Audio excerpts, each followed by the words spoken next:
This is what I'm going to use for my straw. It is Flock Fresh bedding. It is already chopped straw, so I don't have to worry about chopping it. And I got my ice chest. What I'm going to do outside, since once you snap these open, those like to swell up and you don't want to spread it all over inside your house. I'm going to go ahead and put enough in my ice chest to fill up a 5-gallon bucket, and then I will take it in the house and put some hot water out of the sink and some boiling water in it, and it's got to stay at least 180 degrees for at least 1 full hour to kill off a lot of the pathogens. This isn't sterilizing, it's just a pasteurization process, so we're going to go ahead and do that, and we'll let it sit until it cools down, and then we'll go ahead and dry out the hay a little bit, or let it drain a little bit before we go and put it in the bucket. And we are going to use our Back to the Roots Organic Mushroom Grow Kit. I've already grew off of it once. You can use it one or two more times, but I'm going to go ahead and use it since it's still alive and healthy. I'm going to use it to go ahead and inoculate my 5-gallon bucket. Alrighty, we got enough straw in the bucket, and as you can see, that stuff is finely chopped and perfect. So now we'll add the boiling water. Okay, we had it soaking for like 3 hours, and I set it up on the sink and opened the plug. And look at that steam still rolling out of there. So I think that straw was hot for plenty long time. It's supposed to be 180 degrees for an hour. And that water is, oh yeah, that's still 180 degrees. That's why you use an ice chest, because it holds the heat. It smells like a herbal tea. Almost looks like a tea, that water coming out of there. So I'll let that drain for a little while, and then I'll take it outside. It's snowy and icy out there, but I'll put it on a table out there and spread it out. Clean it off with a little bit of alcohol first so there's no germs on it, and then I'll let it cool down to put in the buckets. And right now I'm going to go ahead and drill the holes in the bucket. I went to Home Depot, and of course they have their normal orange buckets, and they had these white food grade. So I decided to grab a food grade container. Not sure if it really matters, but I'd rather grow in a food grade container. And all they had was orange lids, which is fine. These got a nice rubber seal in them, so when the lid pops down, it will seal it off.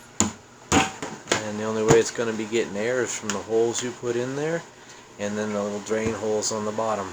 Put tiny drain holes like 1/8 of an inch or so on the bottom. So, and on the sides, I'm probably going to do 1/4 inch to 3/8 of an inch, and I'll put quite a few holes in it. And I also got some Next Care Gentle Paper Tape, which is, if you flip it over, right here. Let's see if it reads that. My screen looks blurry, so I don't know, hopefully it's showing it clear on your side. Micropore. You want to have micropore, so that way it breathes and it helps to hold the moisture in, but oxygen can get into the substrate so the mycelium can grow through it, and it also helps keep out germs and other bacterias while allowing oxygen to get inside. So I'll go ahead and start drilling my bucket. Like I said, I'll probably put 3/8 inch holes in it. I just put the holes in the bottom of the bucket. Those are 1/8 of an inch. And those are the drain holes in the bottom, and those you don't cover up. You want them to make sure they are on this unobstructed, so they will keep draining. So if you get any excess moisture in there, you don't want them too big because you don't want it to start drying it out. Alright, onto the side holes. I did a 1/4 inch hole, and then I went up to the 9/32. A little bit smaller than the 3/8. Anyway, I kind of staggered them around there. Did kind of a diamond pattern. No real actual pattern, different heights and everything else. So, alright, I'm gonna go ahead and clean off all these birds, wipe off all that plastic, and then I will sanitize the bucket right before I go to put the straw in there. And you just use some rubbing alcohol and put it on a paper towel and wipe it all down really good, or mist it. Just let it dry, and that will, or should, kill all the germs. Alright, let's go ahead and get my surface. I'm going to put it out on a tarp on this table, and I'm going to go ahead and wipe it down with a little bit of rubbing alcohol. Make sure there's no bacteria. Nice thing is it's winter time, so most everything's pretty much dormant and there's really nothing or too much floating in the air. So we're going to go ahead and get that alcohol on there and spread out the straw. Okay, let's put some alcohol on there. We'll go ahead and wipe it down.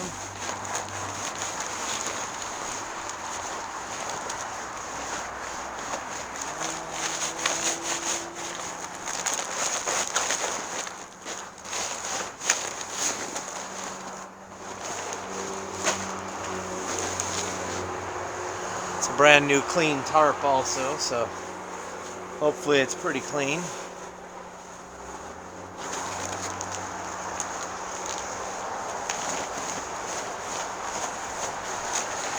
Alright, I'm going to go ahead and spread out some of the straw on there.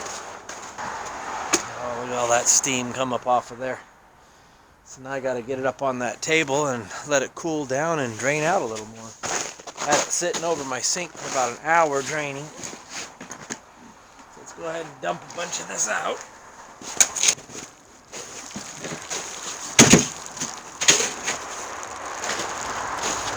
I set the table at an angle so it'll go ahead and drain it some more. So I'll go ahead and spread it out a little bit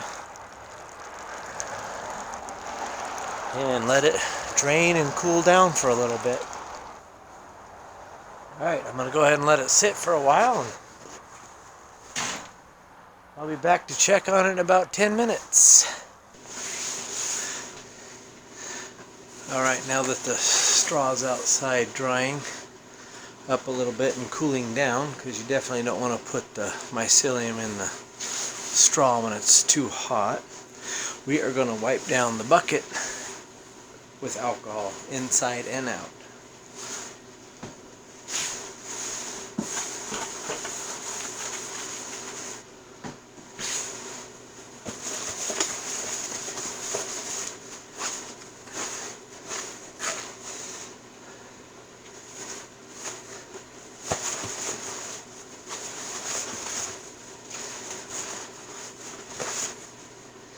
Alright, it's nice and wet.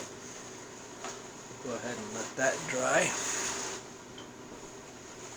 To the outside of the bucket.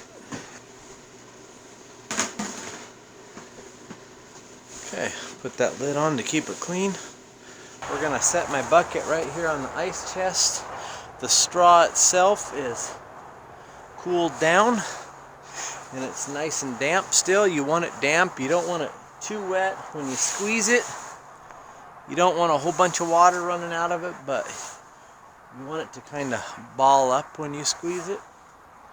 So what we're going to do is we'll put a little layer of the straw in the bottom of the bucket, just like that, and you want to press it down. So you want to press it down like that, And then what I'm gonna do is with my Back to the Roots organic mushroom grow kit, I'm gonna take that out of the box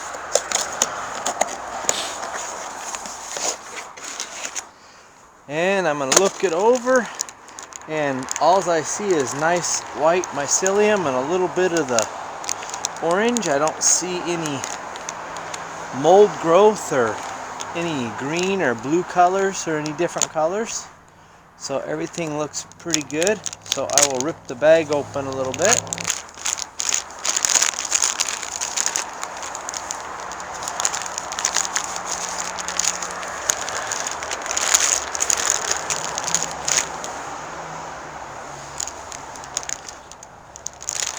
And I'm going to go ahead and pull the block out. I did sanitize or wipe down the outside of the plastic with alcohol.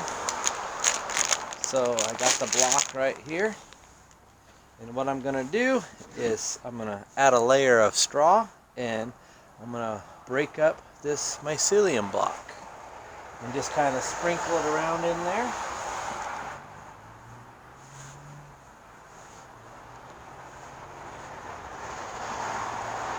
And it breaks up pretty easy. You can see the sawdust and stuff that it's made out of and everything. So, and it's got the white specks all the way through it.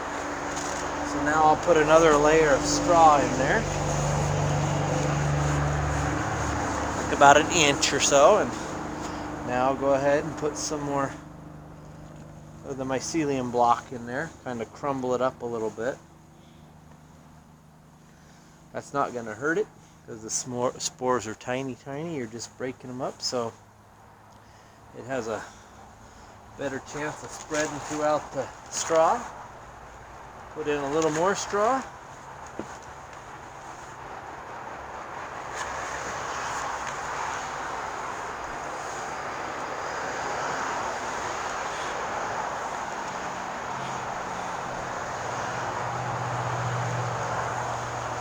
Break up some more mycelium.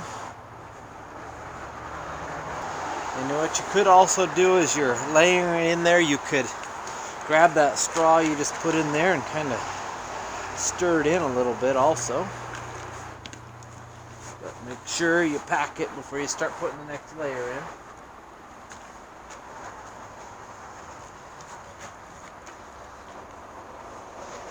And like I said, it's best to make sure everything is wiped down with alcohol. And just make sure when you're breaking up the block, you just do a little bit at a time so you end up with enough at the end.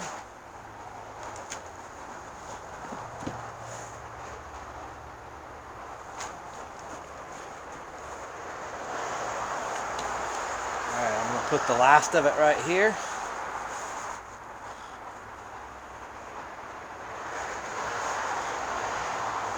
Breaking up those chunks. Blending it in. And I'm going to put the last layer of straw on top. I thought I had did a little too much, but looks like I did just the right amount of straw. That's kind of amazing. You gotta end up overshooting everything I do.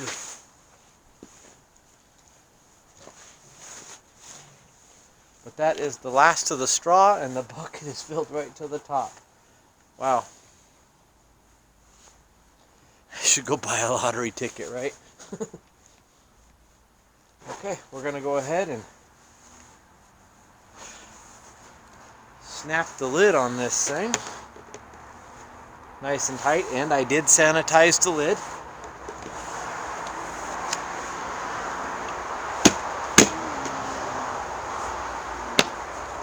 There we go.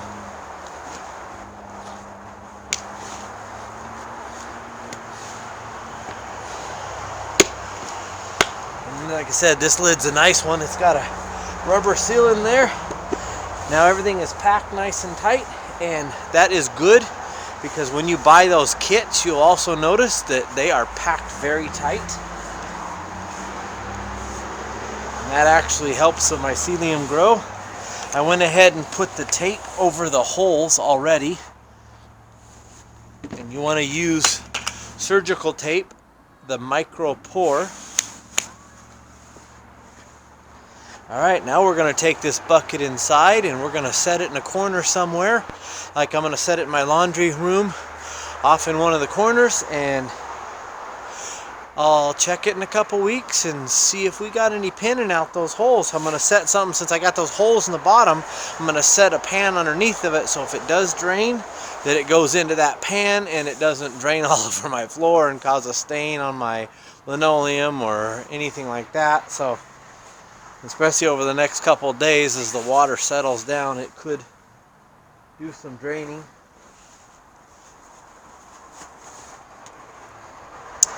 Alright, that is repurposing your mushroom grow kit. And we'll see how it turns out in a couple weeks, if I got pinning or if it worked out. Alright, check back and hopefully I'll have an update in a couple weeks. Alright, thanks for watching. Have a good one. Bye.